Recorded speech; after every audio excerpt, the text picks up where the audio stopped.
Hello guys, welcome back to the channel and welcome back to elite wrestling. तो guys आज भी हम AEW के बहुत ही बड़े और बहुत सारे अपडेट्स के बारे में बात करने वाले हैं। और गाइज आज इस वीडियो के अंदर हम जानने वाले हैं कि हाल ही में AEW का रेवोल्यूशन पेपर खत्म होने के बाद हाल फिलहाल में रेवोल्यूशन पेपर को लेकर कौन कौन से बड़े अपडेट्स सामने आ रहे हैं, जिसके साथ ही हम जानने वाले हैं कि MJF ने किस तरीके से CM पंक को डिस कर दिया है, केनी ओमेगा के AEW कंपनी छोड़कर जाने के ऊपर टोनी खान ने क्या कहा, रेवोल्यूशन पेपर ने कौन कौन से नए रिकॉर्ड सेट कर दिए हैं, ऑल एलिट रेसलिंग का डायनामाइट शो ऑफ जाने के बाद क्या हुआ और क्या हमें मर्सिडीज मोने यानी कि साशा बैंक्स AEW कंपनी अंदर आती हुई दिखाई देने वाली है या नहीं। तो गाइज ये सब बातें जानने के लिए ये वीडियो एकदम आखिर तक जरूर देखना और ऐसे ही AEW कंपनी से रिलेटेड हर एक न्यूज, रूमर और अपडेट और AEW कंपनी के हर एक शो का रिव्यू पाने के लिए हमारे चैनल को सब्सक्राइब करना मत भूलना। पर गाइज अब ज्यादा देर न लगाते हुए चलिए वीडियो शुरू करते हैं और सबसे पहले बात करते हैं इस हफ्ते के डायनामाइट शो की और जानते हैं कि इस हफ्ते का डायनामाइट शो ऑफ जाने के बाद क्या हुआ। तो गाइज अगर आपने हमारे चैनल के ऊपर डायनामाइट शो का रिव्यू वीडियो देखा है तो आपको तो पता ही होगा कि लास्ट वीक के डायनामाइट शो के ऊपर हॉब्स TNT चैंपियन बने थे और हॉब्स के TNT चैंपियन बनते ही डायनामाइट शो ऑफ चला गया। पर गाइज डायनामाइट शो ऑफ जाने के बाद भी कुछ हुआ है और हाल ही में AEW ने अपने सोशल मीडिया हैंडल्स के ऊपर कुछ एक्सक्लूसिव वीडियो शेयर किए हैं, जहाँ पर हम देख सकते हैं कि डायनामाइट शो ऑफ जाने के बाद यहाँ पर माइक लेकर बातें करते हुए पावर ऑफ हॉब्स ने एक प्रोमो कट किया है और यहाँ पर पावर ऑफ हॉब्स ने कहा कि हॉब्स ने काफी पहले ही कहा था कि उनके बुक के अंदर नेक्स्ट चैप्टर TNT चैंपियन बनना है और हॉब्स TNT चैंपियन बन चुके हैं और अब बाकी सारे रेसलर्स पावर ऑफ हॉब्स के एस किस कर सकते हैं। जो बातें कहकर पावर ऑफ हॉब्स यहाँ चले गए और यही पावर ऑफ हॉब्स का एक छोटा सा प्रोमो सेगमेंट इस हफ्ते का डायनामाइट शो ऑफ जाने के बाद हुआ है, जिस पर आपका क्या कहना है आप मुझे कमेंट कर बताइए। पर गाइज अब सच में देखना पड़ेगा कि पावर ऑफ हॉब्स के TNT चैंपियन बनने के बाद हॉब्स के लिए आगे क्या होता है और पावर ऑफ हॉब्स को उनकी फ्यूचर के लिए गुड लक विश कर फिलहाल में हम आगे बढ़ते हैं और बात करते हैं हमारे अगले अपडेट की और जानते हैं कि रेवोल्यूशन पेपर खत्म होने के बाद हाल फिलहाल में रेवोल्यूशन पेपर को लेकर कौन कौन से अपडेट सामने आ रहे हैं। तो गाइज अगर आपने हमारे चैनल के ऊपर इस साल के रेवोल्यूशन पेपर का रिव्यू वीडियो चेकआउट किया है तो आपको तो पता ही होगा कि इस साल का रेवोल्यूशन पेपर AEW की तरफ से काफी बढ़िया पेपर रहा है और गाइज इस पेपर के ऊपर काफी जबरदस्त मैचेस भी थे और ये रेवोल्यूशन पेपर खत्म होने के बाद हाल फिलहाल में इस रेवोल्यूशन पेपर को लेकर काफी सारे अपडेट सामने आ रहे हैं कि इस पेपर के गेट्स क्या रहे और बाय रेट्स क्या रहे। और अगर यहाँ पर हम सबसे पहले बात करें गेट्स की तो गाइस फिर एक बार इस साल के रेवोल्यूशन पेपर ने 1 मिलियन का ओपनिंग गेट पार किया है, यानी कि इस साल के रेवोल्यूशन पेपर की सिर्फ टिकट्स बेचकर AEW ने 1 मिलियन के ऊपर की कमाई की है, जो फिर एक बार रेवोल्यूशन पेपर को लेकर AEW की काफी बड़ी अचीवमेंट थी। और जहां तक बात है बाय रेट्स की तो हाल फिलहाल में ऐसे रिपोर्ट सामने आ रहे हैं कि शायद इस साल के रेवोल्यूशन पेपर के बाय रेट्स करीब 1,40,000 है, यानी करीब 1.5 लाख के पास है, जो देखकर आप समझ सकते हैं कि गाइस फिर एक बार इस साल के रेवोल्यूशन पेपर के बाय रेट्स काफी अच्छे रहे हैं और ये लगभग लास्ट पेपर के बराबर ही है। और इससे हम कह सकते हैं कि AEW कंपनी हाल फिलहाल में प्रॉफिट में चल रही है और इन आंकड़ों को देखकर टोनी खान भी काफी खुश है। और आप भी मुझे कमेंट कर बताइए कि AEW कंपनी के इतने बाय रेट्स और ओपनिंग गेट्स के ऊपर आपका क्या कहना है। लेकिन मैं होप करता हूँ कि AEW के ऐसे रिकॉर्ड्स और भी ज्यादा बढ़े। लेकिन गाइज अब हम आगे बढ़ते हैं और बात करते हैं हमारे अगले अपडेट की और जानते हैं कि केनी ओमेगा के AEW छोड़कर जाने के ऊपर बात करते हुए AEW के चेयरमैन टोनी खान ने क्या कहा। तो गाइज अगर आप AEW को फॉलो करते हैं तो आपको तो पता ही होगा कि अपने हर एक पेपर के बाद AEW कंपनी एक प्रेस कॉन्फ्रेंस करती है, जिस प्रेस कॉन्फ्रेंस के अंदर AEW मीडिया को काफी सारे सवालों के जवाब देती है। और ऐसे इस साल का रेवोल्यूशन पेपर खत्म होने के बाद AEW एक मीडिया स्क्रम कर रही थी, जहां पर रिपोर्टर्स ने टोनी खान से काफी सारे सवाल पूछे और यहीं पर टोनी खान से एक सवाल पूछा गया था कि काफी जल्दी केनी ओमेगा का AEW के साथ कॉन्ट्रैक्ट एक्सपायर होने वाला है,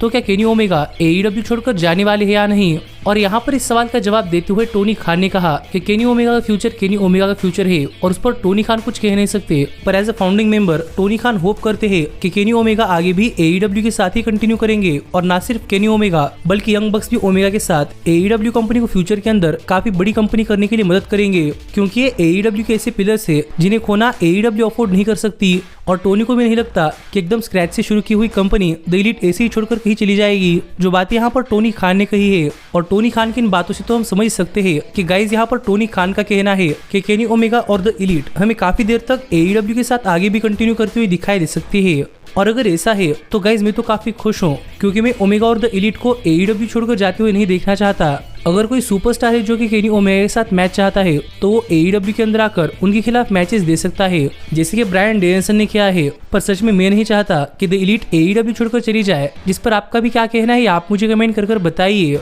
पर ऐसे इस प्रेस कॉन्फ्रेंस के अंदर टोनी खान से एक और सवाल पूछा गया कि हाल फिलहाल में रेसलिंग इंडस्ट्री के अंदर एक काफी हॉटेस्ट फ्री एजेंट है जो कोई और नहीं बल्कि farmer WWE superstar Sasha banks यानी कि हाल फिलहाल की मर्सिडीज मोने हैं, जिनको लेकर डायनामाइट शोज के ऊपर काफी सारे हिंट्स आए थे कि मैं साशा बैंक्स एईडब्ल्यू के अंदर अपना डेब्यू करते हुए दिखाई दे सकती है। तो इसके पीछे की बैक स्टोरी क्या है और क्या एईडब्ल्यू ने साशा बैंक्स को अपनी कंपनी के अंदर लाने के लिए परस्यू किया था या नहीं, जो सवाल भी टोनी खान से पूछा गया। और इस सवाल का जवाब देते हुए टोनी खान ने कहा कि टोनी खान मर्सिडीज मोने काफी ज्यादा रिस्पेक्ट करते हैं और मर्सिडीज मोने उनके पार्टनर कंपनी की चैंपियन है, इसलिए टोनी खान इस चीज के ऊपर कोई कमेंट नहीं करना चाहते, क्योंकि टोनी खान इस चीज के ऊपर कमेंट कर अपने पार्टनर्स की रिलेशनशिप नहीं बिगाड़ना चाहते। पर जब भी कोई ऐसा फ्री एजेंट आता है तो टोनी खान इस फ्री एजेंट को अपनी कंपनी के अंदर लाना चाहते हैं। और जहां तक बात है मर्सिडीज मोने की, तो टोनी खान होप करते हैं कि एक दिन मोने भी एईडब्ल्यू के अंदर आएगी, जो कि प्रोबेबली थोड़ी देर के लिए या फिर काफी लंबे टाइम के लिए भी हो सकता है। पर ये सब चीजें मर्सिडीज मोने के ऊपर डिपेंड करती है और उनके पार्टनर्स के ऊपर डिपेंड करती है कि क्या मोने एईडब्ल्यू के साथ काम करना चाहती है और क्या न्यू जापान प्रो रेसलिंग उन्हें एईडब्ल्यू के साथ काम करने देना चाहती है,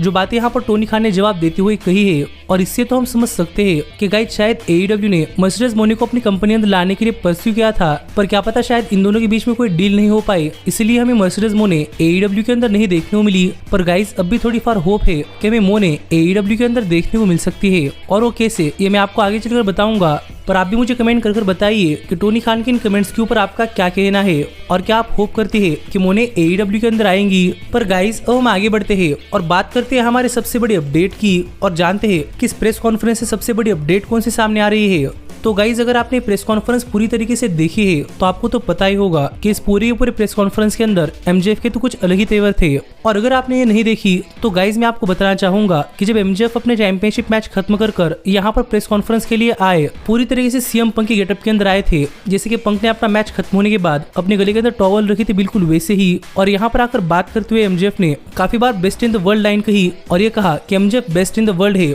और एमजेएफ के सामने कोई भी नहीं टिक सकता। और ऐसी सीएम पंक को मॉक करते हुए एक टाइम के लिए एमजेएफ यहाँ पर पिकल भी खा रहे थे, जो देखकर हम समझ सकते हैं कि गाइस इस प्रेस कॉन्फ्रेंस के अंदर एमजेएफ ने काफी सारे सवालों का जवाब देते हुए सीएम पंक का काफी मजाक उड़ाया है। और मैं यहाँ पर ये देखकर सरप्राइज था कि यहाँ पर टोनी खान भी एमजेएफ को ऐसा करने के लिए नहीं रोक रहे थे। तो अब देखना पड़ेगा कि इसके पीछे का मतलब क्या है। क्या एईडब्ल्यू, सीएम पंक और एमजेएफ इनके बीच कोई स्टोरी लाइन हिंट कर रही है, या फिर एईडब्ल्यू और टोनी खान ने ये सब चीजें सीएम पंक के ऊपर शॉट्स लेने के लिए की है। लेकिन गाइज आप मुझे कमेंट कर बताइए कि क्या आप इन सब चीजों के बाद ये होप कर रहे हैं कि हमें सीएम पंक एक दिन एईडब्ल्यू के अंदर वापस आते हुए दिखाई दे सकते हैं। पर ऐसे ही एईडब्ल्यू से रिलेटेड हर एक न्यूज, रूमर और अपडेट और एईडब्ल्यू के हर एक शो का रिव्यू पाने के लिए हमारे चैनल को सब्सक्राइब करना मत भूलना। लेकिन अब भी मिलता हूँ आपसे अगली वीडियो के अंदर, पर तब तक stay healthy, stay happy and keep watching elite wrestling. Hey, did you like that video?